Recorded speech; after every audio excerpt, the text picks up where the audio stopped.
Everybody, it's Miss Lisa, your art teacher. Welcome back to my table of art.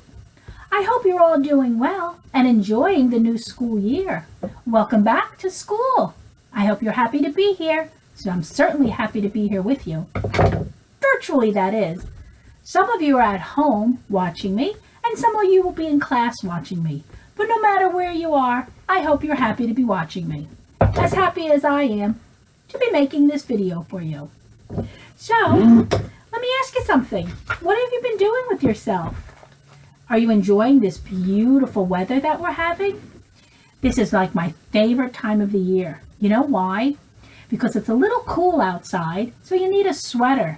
I love wearing sweaters. I love all my pretty sweaters, and I'm so happy to pull them out of the closet, and I can start wearing them. And it's still warm enough outside that I could stay out all day, whether I'm gardening or just walking or just sitting out in the sun reading a book or painting a picture. It's a great time of year with great weather.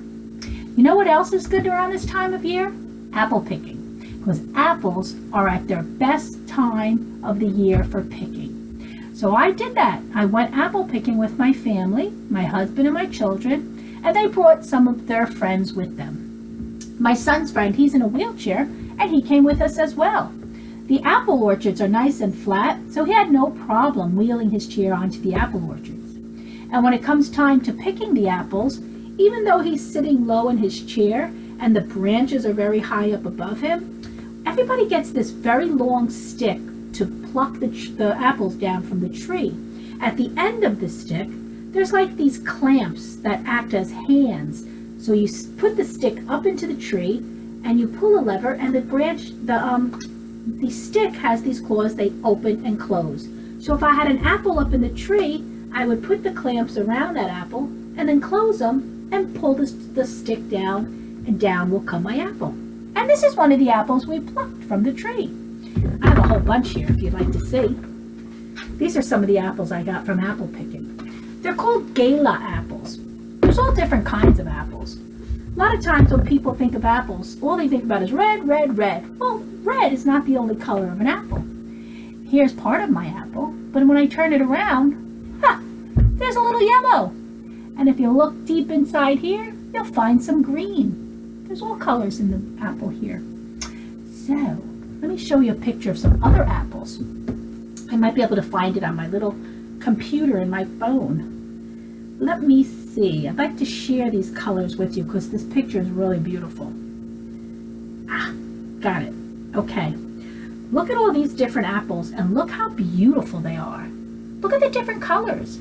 We've got the red one. We've got this is like the one I picked. This one in the front, that's the green apple.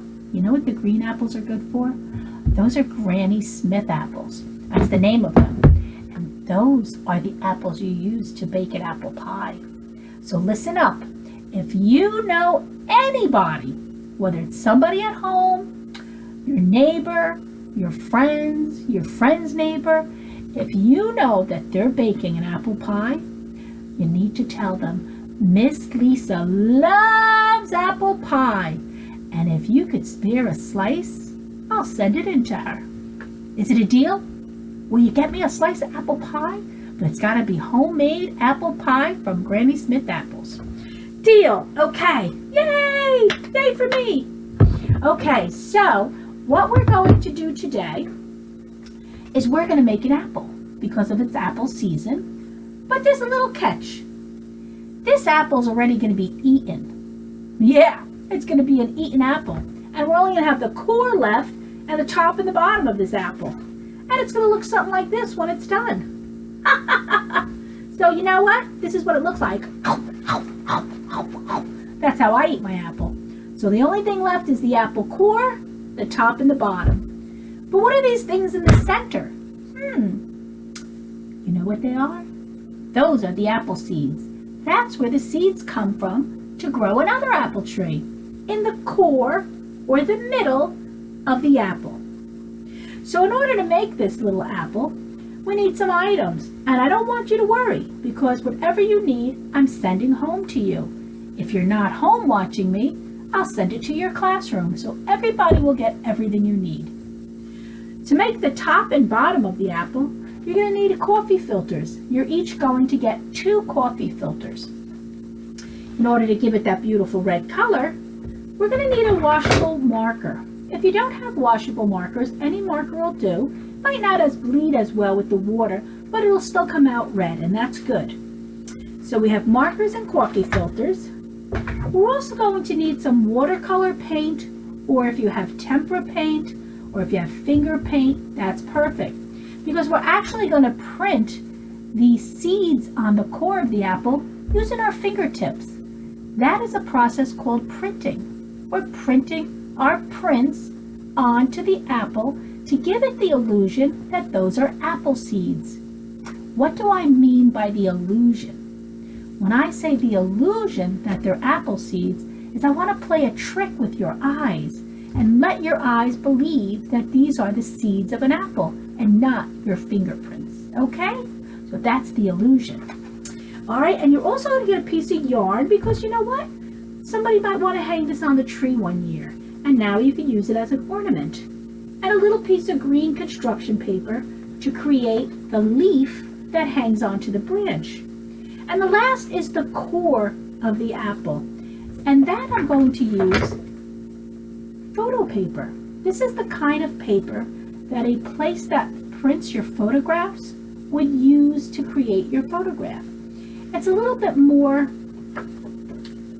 stiff than a regular piece of construction paper. And that's what we want, something that's a little bit stiffer and will hold its shape year after year.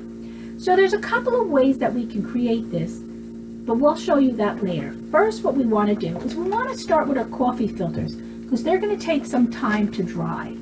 I'm going to bring the camera down so you can see what I'm doing on the table, okay? So hang on, here we go. Here's my helping hand. He also seconds as a back scratcher, but right now he's my helping hand, so hang on. Okay, so here we are on my table of art, and I'm going to start with my first coffee filter.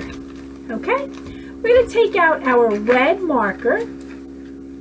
I'm using a big fat marker because I can cover more area faster. And I'm just going to kind of color in my coffee filter. I don't have to cover the whole area.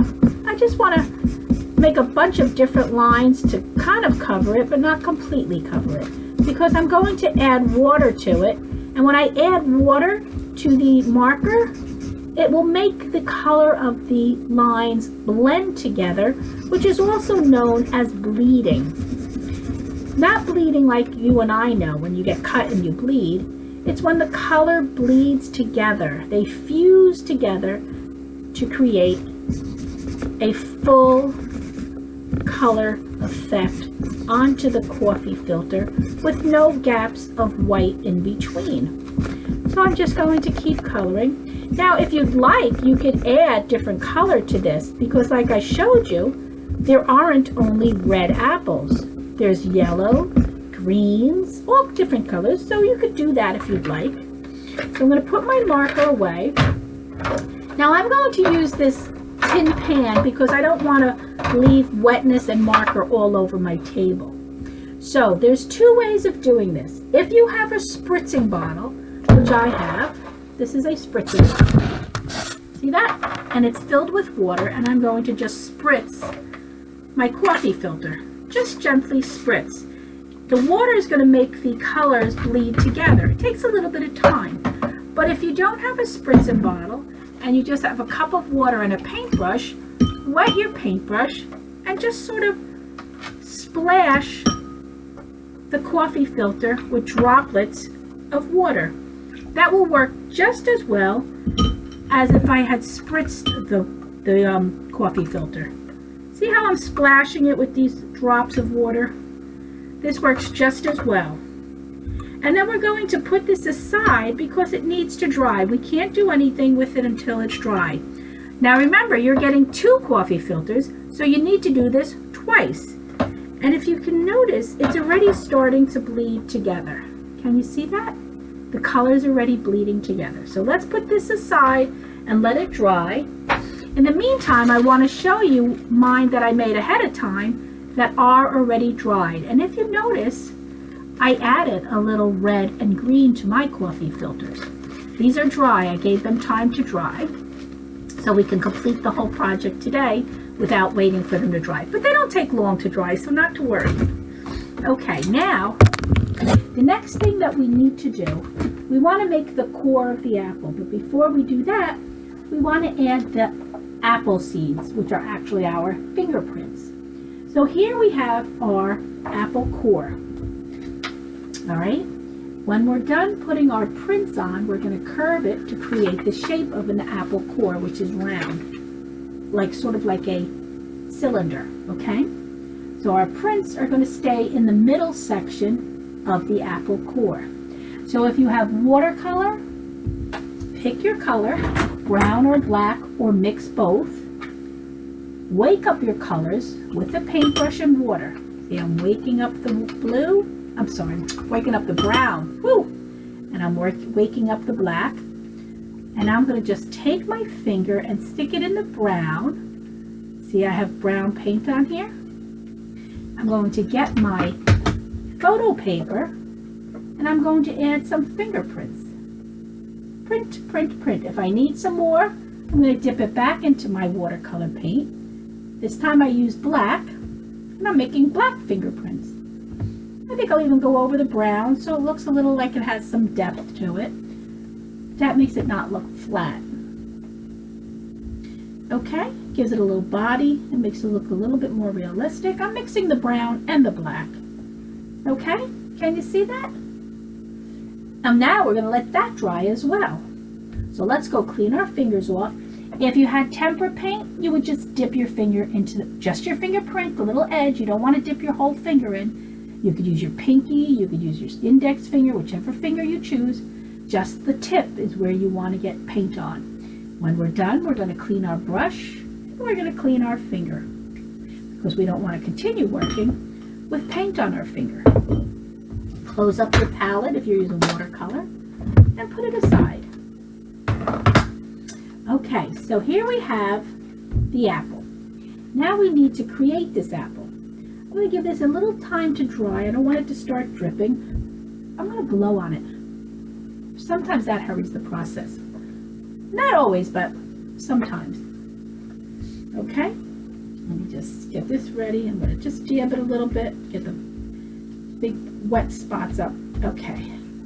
All right, so now we're ready to form the apple itself. So we're going to curve it in with our prints facing out.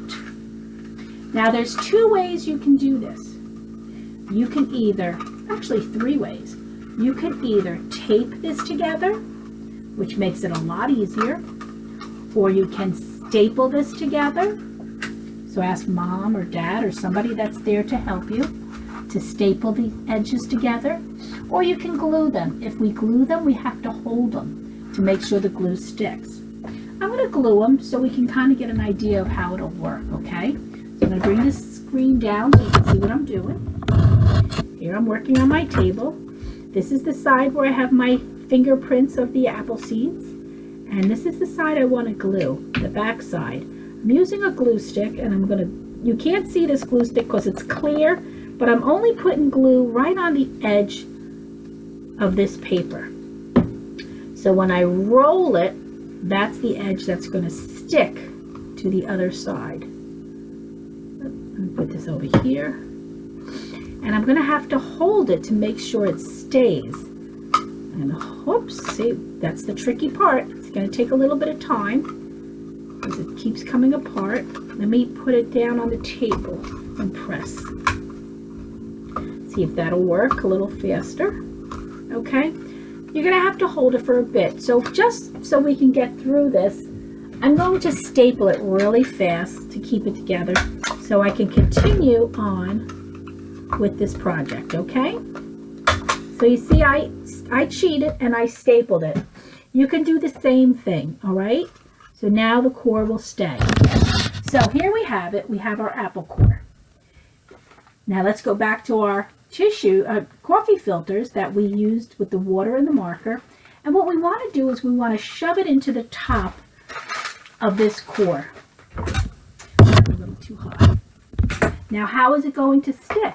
You know how it's going to stick? We're going to take our liquid glue, and we're going to go on the inside of the apple core, and we're going to just put a line of glue in so that when we stick the coffee filter in, the glue will hold it in place. So find the center of your coffee filter and just start shoving it in to the top of your apple core. Little at a time, no rush. You don't want to rip your coffee filter. Okay, and then press along the side to make sure it sticks to the glue and stays in place. Okay, so here I have the top of my apple. I can make it smaller if you think it's too much. Shove a little bit more down there. There we go. Now it's looking a little bit more like the apple. Okay, so here's the top of the apple, like that. And now we're going to do the same thing to the bottom. Okay, remember, we've got to put some glue in the core of the apple so the coffee filter will stick and stay. Okay, see the inside? I put a lot of glue in there. Now this is sticking to my finger. So I'm going to put it in a shape like this. Makes it a little easier. Shove it in. Open it up and push. Open it up and then push it along the side. See the green and yellow I had on this one? It makes it really pretty, doesn't it? I like that. So that's sticking there. This is sticking here. This one's coming out a little bit. Let's shove that in a little bit more. And we have the top and the bottom of our eaten apple. So now what do we have missing? We're missing that piece of yarn that's going to allow us to hang this on the tree come Christmas. So you can either have somebody help you tie this in a knot and glue the knotted end to the inside of the core, or you could just glue the two open ends to the core. I prefer to tie it in a knot. So here I have a piece of yarn with the knot. I'm going to glue the inside where the coffee filter is. A little bit of glue. See that gob of glue? And that's where I'm going to stick the knot of the yarn. Inside, hiding it so you don't see it. And stick it and hold it inside the core of the apple. Okay? All right. Now the only thing missing is the apple leaf that is attached to the little branch. So I'm going to take my scrap paper and I'm just going to cut the shape of a leaf, which is sort of like an almond shape. See that? And I'm going to glue this to the brown yarn by putting a little dab of glue right onto there and then just attaching it to the yarn and holding it for a second or two to make sure it sticks. And there we have it, boys and girls. We have our eaten apple core and our fingerprint apple seeds. And that's it, boys and girls. I hope you enjoyed making your eaten apple. I know it would be more fun if you ate the apple rather than make one that's eaten. And remember, during the holidays, you can hang it from your tree, or you can even stick it to the refrigerator and let everybody see it. What a fantastic job. Well, that's it for today. This is Miss Lisa saying ciao for now from my table of art. I hope to see you soon. I'll be back next week with something super cool for us to do. So, in the meantime, stay healthy, stay well, keep art in your life, and always keep your soul smiling. Alrighty? I'll see you next week, guys. Be good. Bye-bye.